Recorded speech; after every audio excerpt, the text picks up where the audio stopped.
muntu tunze umuduga canke ipikipiki ukaba wifuza kuvyandikisha ku izina ry'uwundi nk'uguze bimwe bita transfer canke ukeneye impapuro ziranga ico cyuma nka duplicata na carte rose eka ndetse n'ibindi nko guhindura ivyikora canke irangi ry'umuduga canke ipikipiki yawe n'ibindi kuva ubu ntibigikenewe ko urigura aje gutonda umurongo mu kigo Obert i Bujumbura.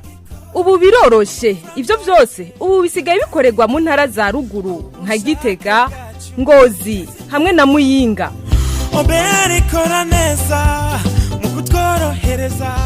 Wibuke ko ugurishije imodoka canke ipikipiki utegerezwa gushika mu kigo Obert gusinyira uwaguze ukaza witwaje icemeza ko udaheranya amakori mu kigo Obert ari attestation fiscale hamwe na carte rose y'ico cyuma.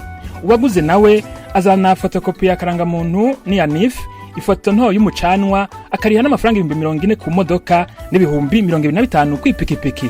Ufise icubaza hamagara ku nimero itari y'ikigo BR 5 ubusa ubusa ukoresheje umuhoro wari wo wose mu masaha n'imisi y'akazi. Iyo nimero yashizwe kugira ngo